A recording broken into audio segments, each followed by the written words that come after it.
Cerita Nyai Dasima meninggalkan jejak bangunan bersejarah yang dibangun pada abad ke-19. Rumah Nyai Dasima bersama Toyan Wei berada di Pejambon, tepatnya di belakang Gereja Immanuel, dekat stasiun Gambir. Gereja Immanuel didirikan dari tahun-tahun 1835 sampai tahun 1839 dan dirancang oleh Tuan Horn. Gereja itu diresmikan tepat tanggal 24 Agustus tahun 1839 bersamaan dengan hari lahirnya Raja Belanda Willem I. Gedung Pancasila, sekarang Gedung Kementerian Luar Negeri, awalnya hanya hutan belukar dengan rawa-rawa. Tahun 1648 mulai berubah setelah tempat itu didiami penduduk. Keluarga Anthony Chestelin menguasai kawasan itu untuk pertanian tebu dan padi guna keperluan VOC. Tapi ketika tak ada pewaris yang tersisa untuk mengurusi warisan tanah itu, maka jadilah tempat itu sebagai Hertog Paksepi. Tentang gedung itu sendiri diperkirakan berdiri dan mengalami renovasi dalam kurun waktu 1890 hingga 1950. Kabarnya Jembatan Kuitang, kini depan toko buku Gunung Agung, tempat pembunuhan Nyai Dasima. Di sekitar sungai itu juga mayatnya ditemukan, ujar Yahya Andi Syah Putra, budayawan Betawi, ketika ditemui di rumahnya kawasan Terogong, Jaksel. Pada 1896 G. Francis menerbitkan novel yang diberi judul Cerita Nyai Dasima. Lai Kim Hok dan O.S. Chiang pernah menyadur cerita Nyai Dasima ini dalam bentuk syair. Menurut Claudine Salmon, kedua penulis itu menyadur dari karya G. Francis. Atah, mau samana membuat Nyai Dasima dalam bahasa Belanda pada tahun 1926. Cerita ini muncul sebagai bacaan anak-anak dalam cerita Betawi. Ali 1995, tahun 165 SM Ardan pernah mengarang Nyai Dasima dalam bentuk naskah drama. Berikut cuplikan kisah Nyai Dasima.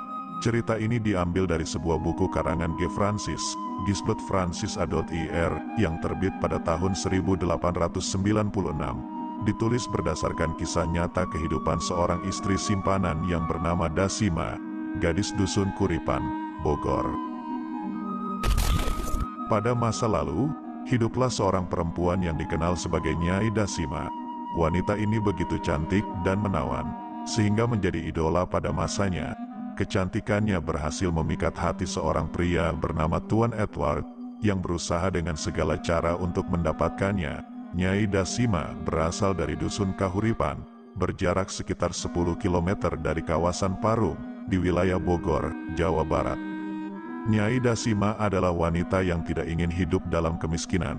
Oleh karena itu, ia dengan senang hati menjadikan dirinya sebagai wanita piaraan Tuan Edward. Dari hubungan mereka, lahir seorang anak perempuan yang diberi nama Nancy. Meskipun telah menjadi ibu, Nyai Dasima tetap memancarkan kecantikan seperti masa mudanya. Hal ini membuat Tuan Edward semakin terpesona dan memberikan rumah serta pembantu untuk melayani keperluan Nyai Dasima. Awalnya, mereka tinggal di Curug Tangerang sebelum pindah ke Pejambon, Batavia. Ketika lelaki dewasa melewati rumahnya, mereka tidak dapat menahan air liur mereka karena keindahan Nyai Dasima. Bagi mereka yang sudah beristri, timbul penyesalan mengapa tidak menikahi Nyai Dasima saja, karena diyakini akan membawa kebahagiaan dengan cahaya kecantikannya, kulit yang halus, dan bentuk tubuhnya yang anggun. Begitu pula, bagi para duda dan lelaki lajang, timbul keinginan untuk memperistrikan Nyai Dasima. Ia memiliki daya tarik yang tak terbantahkan, sehingga para lelaki secara refleks terpikat padanya dan berharap melihatnya meskipun hanya sehelai rambut lewat jendela. Di antara mereka, ada seorang tukang sado lokal bernama Samyun yang beruntung.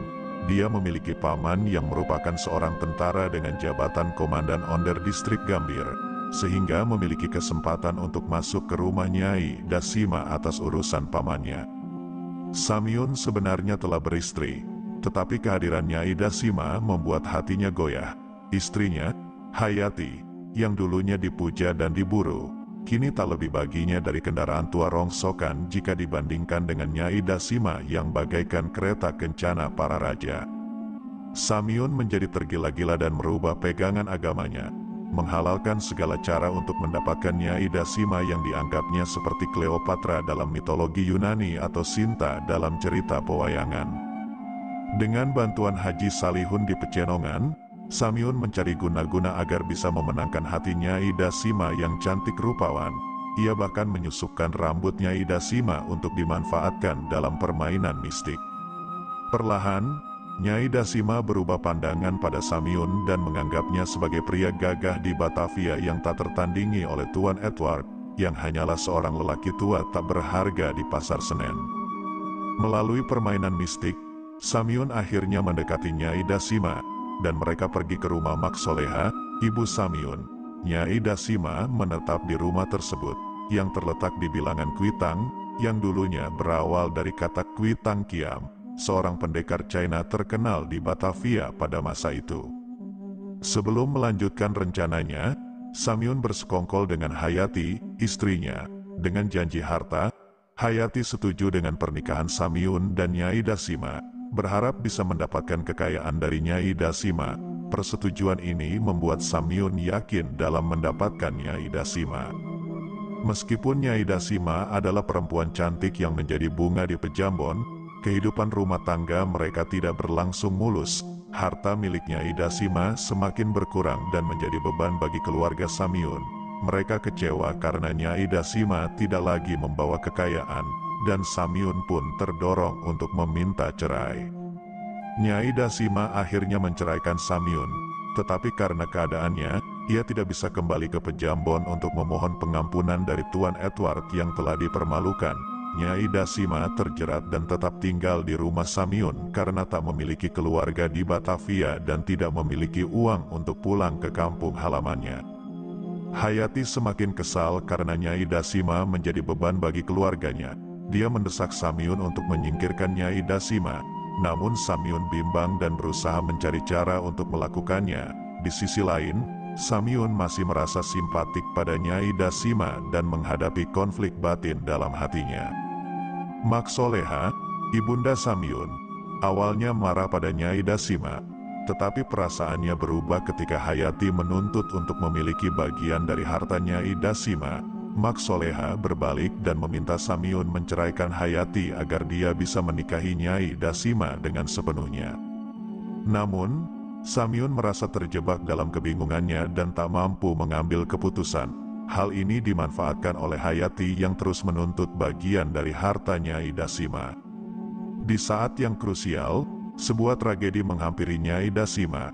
Pada suatu hari, saat mereka berdua berjalan menuju Kali Ciliwung, Samyun membawa Nyai Dasima untuk mendengarkan pertunjukan tukang cerita tentang Amir Hamzah di Gang Ketapang, Jalan Gajah Mada. Namun, di tengah jembatan, sebuah bayangan muncul. Seorang lelaki kekar dengan cepat mendekati Nyai Dasima dan mencoba membunuhnya. Namun pukulan itu hanya mengenai bagian belakang kepala dan melukainya parah. Ternyata, inilah rencana yang sudah lama direncanakan oleh Samyun. Ia telah menyewa Bang Puase untuk membunuh Nyai Dasima.